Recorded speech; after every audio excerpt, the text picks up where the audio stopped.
PM-ശ്രീ അല്ല SSK ഫണ്ടാണ് ലഭിച്ചതെന്ന വിദ്യാഭ്യാസ മന്ത്രിയുടെ നിയമസഭയിലെ വെളിപ്പെടുത്തലിലൂടെ UDF-ന്റെ ഒരു വാദം കൂടി തെറ്റെന്ന് തെളിഞ്ഞിരിക്കുന്നുവെന്ന് പ്രതിപക്ഷ നേതാവ് പിണറായി വിജയൻ. മുഖ്യമന്ത്രി ഉൾപ്പെടെ അസത്യം പ്രചരിപ്പിക്കുകയും സമൂഹത്തെ തെറ്റിദ്ധരിപ്പിക്കുകയും ചെയ്തവർ ജനങ്ങളോട് മാപ്പ് പറയാൻ തയ്യാറാകണമെന്നും പിണറായി വിജയൻ ഫേസ്ബുക്കിൽ കുറിച്ചു.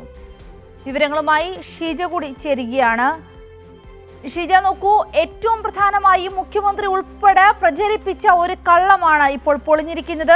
അതിന്റെ യാഥാർത്ഥ്യം ഇടതുപക്ഷം പറഞ്ഞത് തന്നെയാണെന്ന് സഭയിൽ പറയുകയായിരുന്നു വിദ്യാഭ്യാസ മന്ത്രി. ഈ ഒരു അസത്യം പ്രചരിപ്പിച്ചതിന് മാപ്പ് പറയണമെന്നാണ് ഇപ്പോൾ പ്രതിപക്ഷ നേതാവ് ആവശ്യപ്പെടുന്നത്. എന്തൊക്കെയാണ് കൂടുതൽ വിവരങ്ങൾ? പ്രധാനമായും PM-ശ്രീ പദ്ധതിയുമായി ബന്ധപ്പെട്ടുകൊണ്ട് ഇന്ന് നിയമസഭയിലാണ് വിദ്യാഭ്യാസ മന്ത്രി N. ഷംസുദ്ദീൻ നിലപാട് പറഞ്ഞത്. അതിൽ അദ്ദേഹം പ്രധാനമായും സൂചിപ്പിച്ചത് PM-ശ്രീ പദ്ധതിയിൽ ഒപ്പിടാത്തതിനെ തുടർന്ന് SSKയുടെ ഫണ്ട് അടക്കം കേന്ദ്രം തടഞ്ഞു വെക്കുന്ന ഒരു സമീപനം ഉണ്ടായിരുന്നു.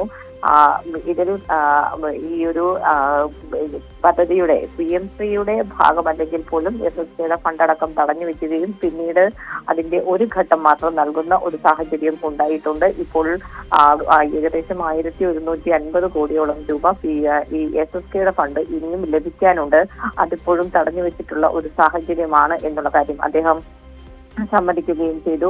നേരത്തെ മുഖ്യമന്ത്രിയും അതോടൊപ്പം തന്നെ വിദ്യാഭ്യാസ മന്ത്രിയും അടക്കം പറഞ്ഞിരുന്നത് ഈ PM-ശ്രീ പദ്ധതിയുടെ ഭാഗമായിട്ടാണ് ഈ 99 കോടി രൂപ അനുവദിച്ചത് എന്നുള്ളതായിരുന്നു. പക്ഷെ അത് PM-ശ്രീയുടെ കീഴിലല്ല അനുവദിച്ചത്. SSKയുടെ ഫണ്ട് കുടിശ്ശികയായിരുന്ന ഫണ്ടിൽ ഒരു ഗഡു മാത്രമാണ് അനുവദിച്ചത് എന്നുള്ളതാണ് ഇന്നിപ്പോൾ പൊതുവിദ്യാഭ്യാസ മന്ത്രി അടക്കം നിയമസഭയിൽ സമ്മതിച്ചത്.